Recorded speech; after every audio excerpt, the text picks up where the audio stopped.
Hi everyone, I'm Winifred, the Magnificent, and it's been such a long time since you've seen me, and I thought y'all could use a little bit of a hand. It's been a little while since we last saw each other, but I want to try to get us all caught back up. The last time we met, or last time you met someone associated with me, we stopped off at Torn's Wares. Now, as we know, Torn and I go way back. He and I are in very, very good terms. He's a very dear and beloved friend. But that Carter Swift, not so lovely for Torn at the moment. But thankfully, they were able to smooth things over. The group, on the other hand, decided to buy a whole bunch of new trinkets and sell a bunch of old stuff they weren't going to use anymore. It's not important what it was, because it's not there anymore.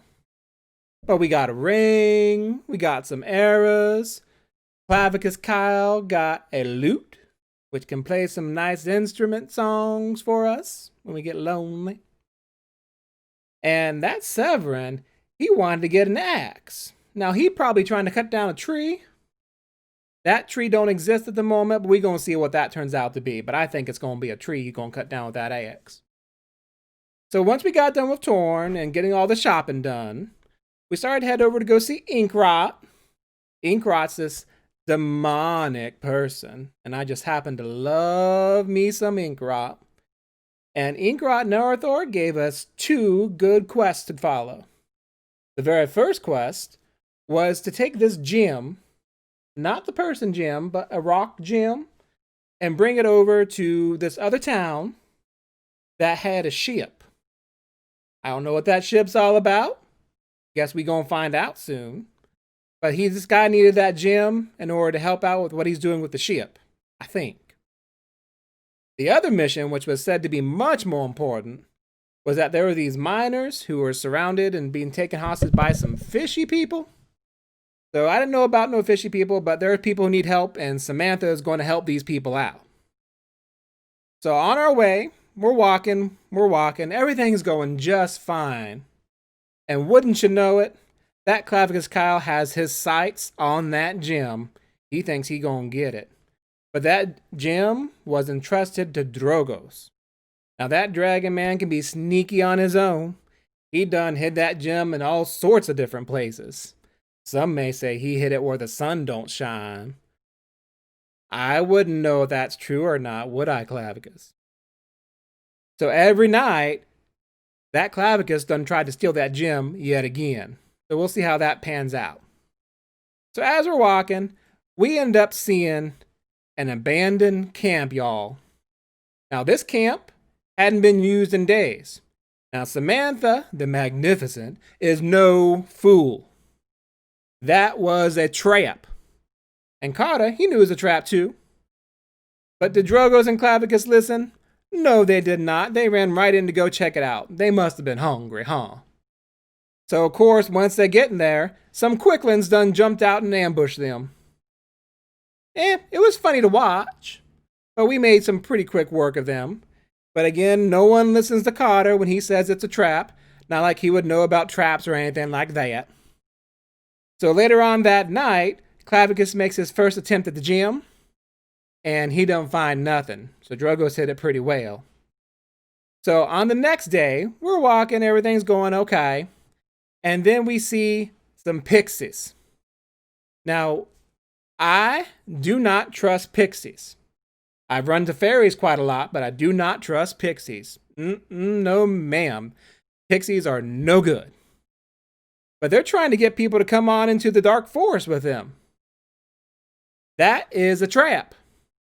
But of course, Clavicus and Drogos thinking, oh my goodness, someone needs help. I must go save them.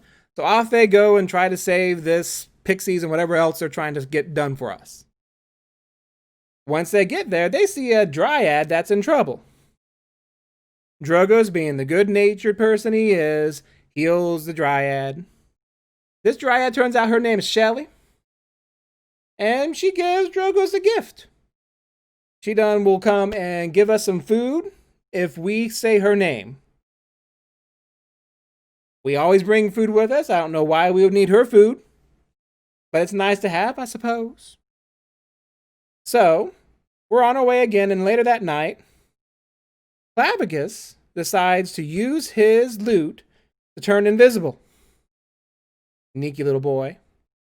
And as he's playing, Drogo sees him turns invisible when he thinks he's getting ready to go to sleep. This makes Drogo very paranoid. He starts huddling around his stuff. He's not going to let Clavicus Kyle get to him. But Clavicus Kyle did indeed get to Drogo's.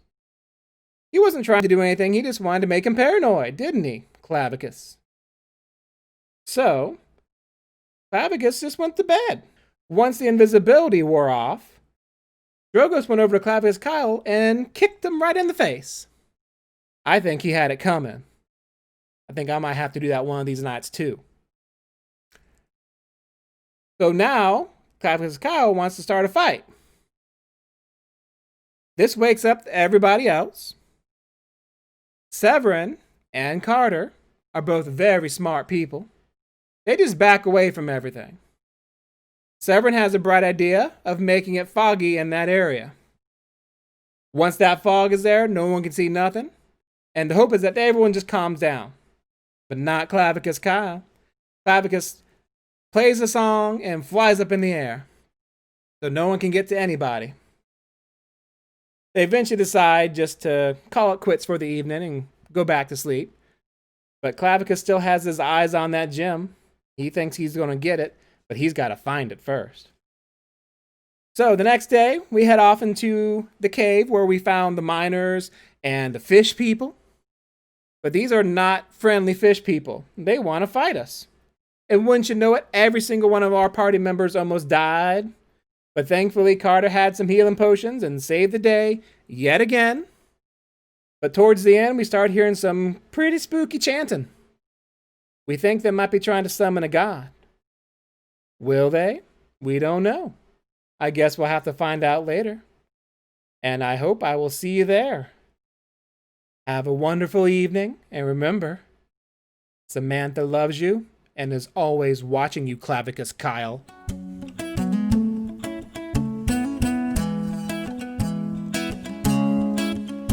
All through it all, it's a family. But can they stop evil from spreading, soldiering on in sorrow and fun?